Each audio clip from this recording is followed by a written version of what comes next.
ዛሬ በባል ሚስት በባል ላይ ባል ደግሞ በሚስቱ ላይ ስንቱ ነው አይኑ ደም የለበሰው ወገኖች? እስቲ ቼክ አድርጉ። የሚስቶቻችሁ እድገት ደስ ይላችኋል? የሚስቶቻችሁ መለወጥ ደስ ይላችኋል? ደሞዝ ጭማሪያቸው ደስ ይላችኋል? መሻሻላቸው ደስ ይላችኋል? መማራቸው ደስ ይላችኋል? ማወቃቸው ደስ ይላችኋል? ስልጣን ማግኘታቸው ደስ ይላችኋል? በደሞዝ ብልጫ ማግኘታቸው ደስ ይላችኋል? የደረጃ እድገት ደስ ይልሻል? መለወጡ ደስ ይልሻል? ማደጉ ደስ ይልሻል? ነው ወይስ ማታቁት የሆነ አንድ ውስጣችሁ ሂድን የሆነ አጀንዳ አለ? እየተወዳደራችሁ ይሆን? እንግዲህ በትዳር ውስጥ ውድድር የለም። መጽሐፍ የሚነግረን ሁለቱ አንድ ስጋ ናቸው፣ ወደፊት ሁለት አይደሉም። እንዴት አንድ ነገር ይወዳደራል? ስለዚህ እውነተኛ ፍቅር ቤታችን ሲኖር አንመቀኛኝም። ከዛ በአራተኛ ደረጃ ምናልባት ከጊዜ አንጻር ዛሬ 1 5 6 7ቱን ብናይ ይበቃናል። ቶሎ ላለው አይመቀኝም። ከዛ ፍቅር አይታበይም። አይገርማችሁም? አይመቀኝም፣ አይመካም። ወይ አይመካም፣ አይታበይም። አይገርምም? ፍቅር መታየትን መታበይን የሚጠላ ነው። ፍቅር በጣም ይሁን የሚል አይደለም። በፍቅር የተሞላ ባል የሚስቱን ድካም አጋኖ የሚያይ አይደለም።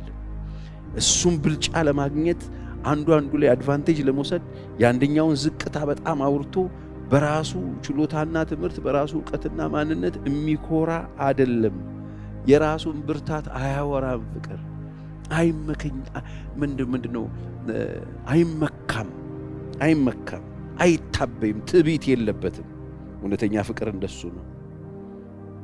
ስለዚህ ዛሬ ባሎች በሚስቶች ሚስቶች በባሎች ላይ እየተመካችሁ አላችሁ ይሆን? እኔ እበልጥሃለሁ፣ እኔ እበልጥሻለሁ፣ የኔ በጣም አሪፍ ነው፣ አንተ አነስተኛ፣ አንቺ አነስተኛና ጥቃቅን ነሽ እየተባባላችሁ ነው። እኔ እንደዚህ አይነት ማንነት የለኝ፣ እኔ እንዲህ ሳረገ፣ እኔ ያደግኩበት ቤተሰብ፣ እኔ ያደግኩት የበላሁት የጠጣሁት የተማርኩበት ትምህርት ቤት፣ እኔ እንደዚህ አይነት በጣም ትንሽ ነገር አላረገም፣ እኔ እንደዚህ አይደለሁም፣ እኔ አንቺ እንደዚህ ነሽ፣ አንተ እንደዚህ ነህ ትባባላላችሁ። እሱ የፍቅር ባህሪ አይደለም። እውነተኛ ፍቅር በቃ ምክንያቶችን ሁሉ የሚያልፍ ነው። የሚታበይ አይደለም፣ የሚኮራ አይደለም። አጠገቡ ያለውን ሰው በሱ ዝቅታ እሱ ከፍ ለማለት የሚሞክር አይደለም። በሌላው ሰው ዝቅታ ላይ እሱ ተራራ ቁንትን አይሰራም፣ ፎቅ አይሰራም። በሌላው ሰው ላይ ውድቀት ላይ እሱን ማንነት የሚገነባ አይደለም። ፍቅር አይታበይም፣ ፍቅር አይመካም፣ በሌላው በራሱ ይሁን ነገር አይልም። ፍቅር አይታበይም። ስለዚህ በትዕቢት ውስጥ ያላችሁ ሚስቶቻችሁን በጣም ዝቅ የምታደርጉ የኔ ያደግኩበት ቤተሰብ እንደዚህ ነው፣ የኔ ቤተሰቦች እንደዚህ ናቸው፣ እኛ ፋሚሊ እንደዚህ ነው፣ የባላባት ቤተሰብ ነን፣ የተማረ ቤተሰብ ነው፣ በጣም የተማሩ ናቸው የኔ ቤተሰቦች፣ በጣም እንትን ናቸው፣ ዘመናዊ ናቸው፣ ያንተ ገጠሬ ነው፣ ያንቺ ገጠሬ ነው፣ እኔ የተማርኩበት ትምህርት ቤት እኔ ያለኝ ይሄ ነው፣ እኔ ትምህርት ይሄ ነው፣ እውቀቴ ይሄ ነው፣ እኔ እንደዚህ ነኝ ብላችሁ አጠገባችሁ ያለውን ሰውዬ ዝቅ ለማድረግ እየተጠቀማችሁበት ከሆነ ፍቅር አይደለም እሱ። ፍቅር እውነተኛ ፍቅር እናንተ ውስጥ ሲገባ አትታበዩ። ትዕቢት ውስጣችሁ የለም። መታበይ ማለት ሌላኛውን ሰው ዝቅ አድርጎ ለማሳየት መሞከር ነው። የኛን ለማጉላት የሌላኛውን ሰው የዝቅታ ማነብነብ ማለት ነው። ስለዚህ በሌሎች ሰዎች ዝቅታ ከፍ ማለት የምትፈልጉ ሰዎች አላችሁ። እናንተ የሚያስፈልጋችሁ ፍቅር ነው። በቃ የማይጠቅም ነገር ሰብስባችኋል።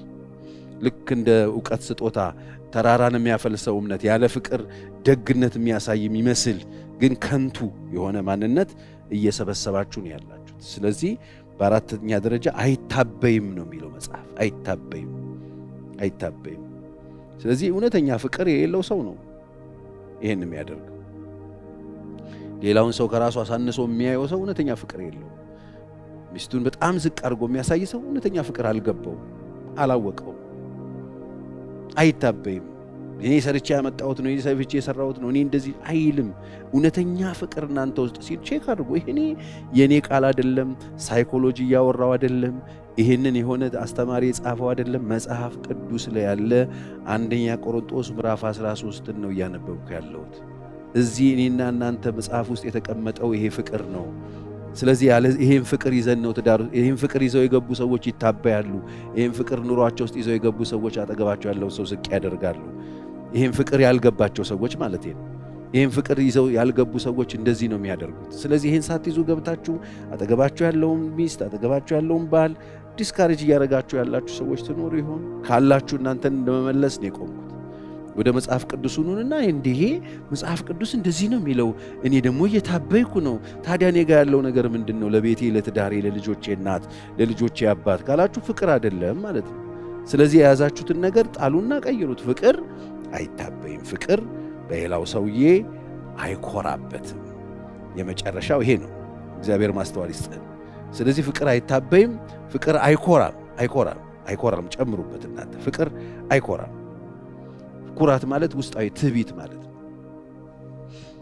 ኩራት በጣም እንትን መስሏችሁ ከሆነ የውስጥ ትዕቢት ማለት ነው። ትዕቢት ደግሞ ውድቀትን የምትቀድም እንደሆነች መጽሐፍ ቅዱስ ይነግረናል። ታውቃላችሁ አይደል? ቢኮሩ ሰዎች ባላቸው ነገር ብቻ አይደለም በሌላቸውም ነገር ላይ ሆኑ የሚፋንኑት። ስለዚህ ኩራት በጣም አስቸጋሪ ነው። በጣም በሌለው ነገር ላይ የሚፋንን ማለት ነው። ኩራት አንዱ ላይ በጣም ትልቅ ለመሆን የሚሞክር፣ አንዳንዱ አምላካዊ ማንነትን መቀዳጀት የሚፈልጉ ሰዎች ባህሪ ነው። ስለዚህ እንደዚህ አይነት ነገር ካለ ቆም ብለን ፍቅር እንደማይኮራ፣ ፍቅር በሌላው ላይ ከፍ ለማለት ሌላውን ዝቅ እንደማያደርግ፣ ፍቅር ትዕቢት አልባ እንደሆነ የኔ መጽሐፍ ቅዱስ ያወራል። የእናንተ መጽሐፍ ቅዱስስ ይሄን ይናገራል? ወገኖች ቼክ አድርጉት እስቲ። ይሄን የሚያወራላችሁ ከሆነ የእናንተ መጽሐፍ ቅዱስ ውስጥም ካለ የኔ ፍቅር ታዲያ የትኛው ነው ብለን መጠየቅ አለብን።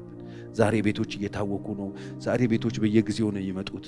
ከቀን ወደ ቀን የፍቺ ቁጥር በጣም እየጨመረ ነው። የብዙ ሰዎች ኑሮና ሕይወት እየተመታታ ነው። አብሮ መኖር ሰው በጣም እየተቸገረ ነው። አብሮም ለመኖር በጣም እየታገለ ነው። መስማማት አቅቶታል። ለምን ካላችሁ የውድድር ቤት ባልና ሚስት ተወዳዳሪ አይደለም፣ ተፎካካሪ አይደለም። አንዱ ባንዱ ላይ ምቀኛ አይደለም፣ አንዱ ባንዱ ላይ የሚነሳ አይደለም። ግን ምንድነው ሲባል ዋናውን ነገር ሳንይዝ ነው ይዘለን የገባ ነው። ልክ እዚህ ቆሮንቶስ መጽሐፍ ላይ እንደታዩት ዋናውን ሳይዙ ይኸው በመላእክት ልሳን የሚናገሩ ናቸው። ዋናውን ሳያዙ ምስጢርን ያውቃሉ። ዋናውን ሳያዙ እምነት አላቸው፣ ዕውቀት አላቸው። ዋናውን ሳያዙ በጣም ደግ የሚመስሉ ናቸው፣ ግን ከንቱ ነው። ወገኖች ይሄ በጣም ዋና ነው። ለቤታችን ለትዳራችን በጣም ዋና ነው። ስለዚህ ይሄን ነው መጽሐፍ ቅዱስ የሚናገረው። ስለዚህ ፍቅር አይኮራም። ስለዚህ በጣም ጉረኛ ሰዎች፣ ትዕቢተኛ ሰዎች፣ ጉራ የምትቸረችሩ ሰዎች ቆም በሉ። ይሄ ፍቅር ባህሪ አይደለም። ይሄ የራስን የቅድስና ሕይወት የሚያወራ ሰው የጓደኛውን አነስተኛ ልክ እንደሚኮራው ሰውዬ ሉቃስ 18 ላይ ነው አይደል? ሄዶ ቤተ መቅደስ ሊጸልይ የሄደው ሰውዬ፣ ኩሩ ሰውዬ ታስታውሳላችሁ? ያ ምስኪኑ ደረቱን እየደቃ አባቴ ምናምን ብሎ ዝቅ ብሎ እኔ ኃጢአተኛ ነኝ ይላል። ይሄ ደግሞ ደረቱን ገልብጦ በኩራት እኔ እንደዚህ ኃጢአተኛ ሰው ስላለው ይሄ ነው። አያችሁ ኪሳራ አለ። ኩራት በጣም መጥፎ ነው። እንደ እግዚአብሔር ሰው ስትኖሩ፣ በእግዚአብሔር ቤት የምትኖሩ ከሆነ ቀጣይ ሕይወታችሁ በእግዚአብሔር ቤት የመጨረስ ዓላማ ከሆነ ያላችሁ ኩራትን፣ ትዕቢትን ከእናንተ ማስወገድ አለባችሁ። ፍቅር አይኮራም። ሁልጊዜ ሀምብል ነው። ሁልጊዜ ዝቅ ብሎ አምላኩን የሚያከብር ነው። ፍቅር ሌላውን በሌላው ላይ ከፍ ለማለት ሌላውን ዝቅ አያደርግ። የሌላውን ሰው ጉለት አውርቶ እሱ ሙሉ አይሆንም። ይሄው የሚኮራው ሰው እየመጥቶ እንደዚህ ሰውዬ እንደዚህ ቀራጭ ስላላደረገኝ፣ እንደዚህ ኃጢአተኛ ስላላደረገ እኔ በሳምንት 2 ቀን ጾም አለው፣ አስራቴን ከፍላለሁ። ይሄው ሰውዬው እኮ ከፋይ ነው። ግን መጽሐፍ ምን ይላል? ጸድቆ የተመለሰው ደረቱን የሚደቃው ምስኪን። ለዚያችሁ ኩራት ዋጋ እንደሚያስከፍል ነው የሚያሳየው። ስለዚህ ኩራታችሁን ተወት አድርጉትና እግዚአብሔር የሚያስተምራችሁ ብትሰሙ በጣም ጥሩ ነው። ቀጣዩ ምንድነው? ፍቅር ስርዓተ ቢስ አይደለም፣ ራስ ወዳድ አይደለም። መጽሐፍ አይታበይም፣ ተገቢ ያልሆነ ነገር አያደርግም። ተገቢ ያልሆነ ነገር አያደርግም ማለት ስርዓተ ቢስ አይደለም ማለት ስርዓት አልባ አይደለም። ፍቅር ስርዓተ ቢስ አይደለም። በፍቅር የሚመላለስ ሰው እርምጃው ከስርዓት ውጪ ሊሆን አይችልም። ፍቅር ስርዓት አልባ አይደለም። ፍቅር እኮ ነው እንደዚህ የሚያደርገው፣ ፍቅር እኮ ነው እንደዚህ የሚባል። ፍቅር በጣም ስርዓት የሚያውቅ ነው። በተለይ በሕዝብ መካከል የሚስቶቻቸውን በባሎቻቸው ላይ በጣም ሙድ የሚይዙ፣ ቀልድ የሚይዙ፣ ሚስቶቻቸውን መሳቂያ የሚያደርጉ፣ ባሎቻቸውን መሳቂያ የሚያደርጉ፣ የእነሱን ስንፍና የእነሱን የሆነ አካል ክፍላቸውን እየጠሩ ሊቀልዱ የሚፈልጉ ሰዎች እነዚህ ስርዓተ ቢሶች ናቸው። ፍቅር ስርዓተ ቢስ አይደለም፣ ስርዓት አልባ አይደለም። መቼ ምንጋ ምን ማለት እንዳለበት ያውቃል። ፍቅር ቤተሰቦቹ ባሉበት፣ ዘመዶቹ ባሉበት ሚስቱን የሚያዋርድ አይደለም። ፍቅር ዘመዶቿ ባሉበት ባሏን የምታዋርድ አይደለም። ፍቅር በፍጹም ስርዓት አልባ አይደለም። በስርዓት የሚወጣ በስርዓት ተገቢ ያልሆነውን ነገር አያደርግም። ፍቅር ነው ይሄ ነው። ምንድነው እናንተ ቤት ፍቅር ተገቢ ያልሆነ ነገር አለማድረግ ነው። ፍቅር አለን ብለን ዛሬ በጣም ስርዓት አልባ ሆነን እንኖር ሰዎች ስንት ነን? ፍቅር ተገቢ ያልሆነ ነገርን አያደርግም። ፍቅር ተገቢ ያልሆነ ነገር አያደርግም። መጽሐፉ እንደሱ ነው የሚነግረን፣ ስርዓት አልባ አይደለም። ስለዚህ ቤታችን ውስጥ ያለው ፍቅር ስርዓት አለው። አሁን በፍቅር ሰበብ ዛሬ ሰዎች በጣም ስርዓት ጋጥ ወጥ ሆነው ታያላችሁ። ፍቅር የሚመስል ነገር ተገቢ ያልሆነ ነገር፣ ማህበረሰብ የሚበክል ነገር፣ ማህበረሰብ የሚያስደነግጥ ነገር፣ ማህበረሰብን ጭንቀት ውስጥ ለቅሶ ውስጥ የሚከት የሚያስፈራ ነገር፣ ማህበረሰብን ድንገተኛ የሆነ ፍርሃት የሚለቅ ነገር አያደርግም። ተገቢ ያልሆነ ነገር አያደርግም። ስለዚህ በፍቅር ሰበብ ዛሬ በፕራንክ እያሉ በጣም ነውር የሚፈጽሙ በጣም ነውር የሚያደርጉ ፍቅር ነው ይሄ ፍቅር አይደለም። ይሄ እውነተኛ ፍቅር ተገቢ ያልሆነ ነገር አያደርግም። ስርዓተ ቢስ አይደለም። ያልሆነ ነገር አያደርግም። እግዚአብሔር ማስተዋል ይስጠን። ስለዚህ ራሳቸውን ከፍ ሌሎችን ግን አሳንሰው የሚያዩ ደግሞ ሰዎች አሉ። የፍቅር ባህሪ የማይታይባቸው ናቸው። እነዚህ ቀደም ብዬ ተናግሬያለሁ። ስለዚህ እርስ በርሳችሁ ባሎች ሚስቶችን፣ ሚስቶች ባሎችን በስርዓት እንድትይዙ ያስፈልጋል። በቤት ቢሆን፣ ከቤት ውጭ ቢሆን፣ በቤተ ክርስቲያን ቢሆን፣ በልዩ ልዩ ስፍራ ሲሆን ተገቢ ያልሆነ ነገር፣ እውነተኛ ፍቅር ተገቢ ያልሆነ ፍቅር ነው ምን ችግር አለው ብሎ በየአደባባዩ የተገላለቡና እየተገላለጡ የፈለጉትን ማድረግ አይገባም። ፍቅር ከሆነ ፍቅር እኮ ነው። በጣም ስለሚዋደዱ እኮ ነው። ይሄ ማህበረሰቡን ባህል፣ እሴት፣ እምነት ጥሰው የሰዎችን ሕሊና የሚጎዳ ነገር በየአደባባዩ የሚያደርጉ እኮ ሰዎች ፍቅር ነው የሚሉት መጨረሻው። ፍቅር ግን እንደሱ አይደለም። ፍቅር ስርዓት አልባ አይደለም። ስርዓት የሚባል ነገር ያለበት ነው። አንድ ልጨምር። ስንት ደረስን? 6 አይደል? 7ኛ ፍቅር የራሱን ጥቅም አይፈልግም። ቀጣዩን እንደሱ አይደለም የሚለው ራስ ወዳድ አይደለም ይላል። የራሱን ጥቅም ይፈልግ ፍቅር የለም። ስለዚህ ጋብቻ ሕይወት ችግርን ከሚፈጥሩ ሁኔታዎች መካከል ትልቁ ሁሉም የራሱን ፍላጎትና ምቾት ለማሟላት ስለሚፈልግ ነው። ብዙ ሰው በትዳር ውስጥ ችግር ውስጥ የሚገባው የራሱን ምቾት የራሱን ፍላጎት ለማሟላት ነው የሚሮጠው። ስለዚህ ሰው በራሱ ላይ ብቻ የሚያተኩር ከሆነ መረበሹ አይቀር። ምክንያቱም ትዳር ውስጥ ብዙ ጊዜ ተናግሬያለሁ። ትዳር ውስጥ ስትገቡ አሁን በተለይ ላልገባቸው ወጣቶች በጣም የሚጠቅማቸው ነገር የምትሰጡት ነገር ነው ማከማቸት ያለባችሁ። ከልጅነት እስከ እውቀት ትዳር ውስጥ ገብታችሁ የምትሰጡት ልምድ ሊኖራችሁ ያስፈልጋል። የምትሰጡት ገንዘብ ቢኖራችሁ በጣም ጥሩ ነው። የምትሰጡት ይሄን ፍቅር፣ ትዕግስቱ፣ ቸርነቱ፣ ደግነቱ፣ የዋህነቱ፣ ታጋሽነቱ ምናምን እንዳለ ኩራት አልባ የሆነ መሰጠትን መሰብሰብ፣ የምትሰጧቸውን ጊዜዎች የምትሰጡት ነገር አላችሁ ወይ ነው። ስለዚህ ፍቅር ራስ ወዳድ አይደለም። የራሱን ምቾት የራሱን ፍላጎት ብቻ ለማሟላት የሚሮጥ አይደለም። ራስ ወዳድ አይደለም። ስለዚህ እውነተኛ ፍቅር በቤታችን መኖርና አለመኖሩን ማወቅ ከፈለጋችሁ አጠገባ የምትጣሉት በምን ምክንያት ነው? ለኔ ነው ወይስ አንዳችን ለአንዳችን እናድርግ ብለን ነው? እስቲ እውነተኛ ፍቅር ወደ ቤታችን እንመልስና እስቲ ሁልጊዜ እኔ ለኔ ብቻ ነው የምታስቢው፣ እስቲ ለራስሽ ደግሞ መለስ በይ፣ እስቲ ደግሞ ለራስ መለስ በል። በቃ አሁን አንተም መኖር አለብህ አንቺም መኖር አለብሽ እስክንባባል ድረስ ያቺ ሴንተር አንዳችን ለአንዳችን እስቲ እንሩጥበት። ዛሬ ምንድነው እንደዚህ ቆቅ ያደረገን? ዛሬ ቤቶች ለምንድን የታወቁት? ዛሬ ቤታችሁ ለምንድን የታመሙ? የራሳችሁን እኮ ፈልጋችሁ። እስቲ የሚስቶቻችሁን ፈልጉና ተጣሉ።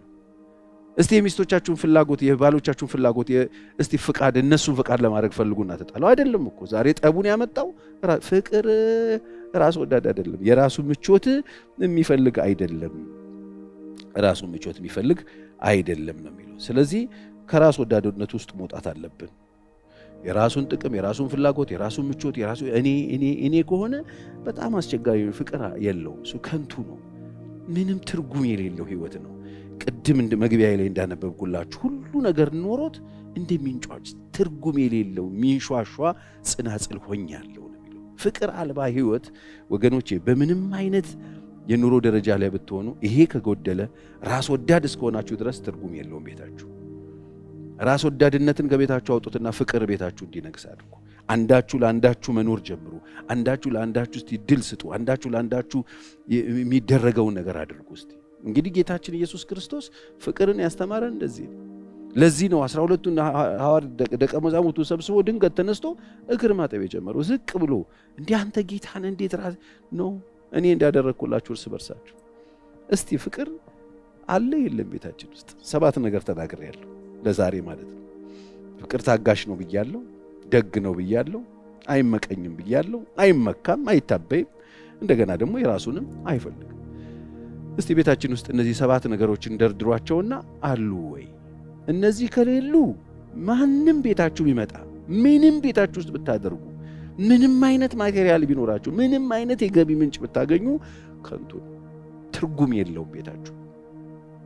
እውነተኛ የሆነ ሰማያዊ ፍቅር ወገኖቼ፣ እውነተኛ የሆነ እግዚአብሔራዊ ፍቅር፣ እውነተኛ የሆነ ሰላምና ደስታ እግዚአብሔር በትዳር ውስጥ ያስቀመጠው ያ እምቅ ስጦታ በቤታችሁ እንዲኖር ከፈለጋችሁ፣ በኑሯችሁ ላይ እንዲኖር ከፈለጋችሁ፣ በእያንዳንዳችሁ ጓዳ ኖሮ እረፍት ማድረግ ከፈለገ፣ ደስተኛ መሆን ከፈለጋችሁ ፍቅርን አንሱት። ለዚህ ነው መጽሐፍ ቅዱስ እምነት፣ ተስፋ፣ ፍቅር እነዚህ ሶስቱ ጸንተው ይኖራሉ፣ ከነዚህ የሚበልጠው ደግሞ ፍቅር ነው ይላል መጽሐፍ። ለምን መሰላችሁ? እምነትንም ይበልጣል ፍቅር፣ ተስፋንም ይበልጣል ፍቅር። ለምን እንደው ታውቃላችሁ?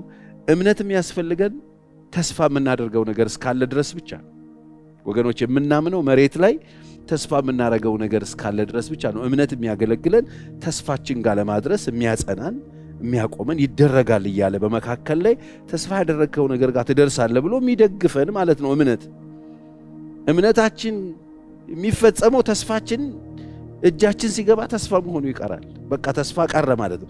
እምነትም ተስፋም ስራ አይኖራቸው ማለት ነው። የሚቀረን ፍቅር ነው። መጽሐፍ የሚነግረን ሶስቱ ጸንተው ይኖራሉ፣ ከነዚህ የሚበልጠው ደግሞ ፍቅር ነው ይላል። ወገኖች የዛሬ እምነታችሁም ተስፋችሁም የሆነ ቀን አይሰራም። የሚቀራችሁ እዚህም እዛም የሚያገለግላችሁ ፍቅር ነው። እግዚአብሔር ፍቅር ነው።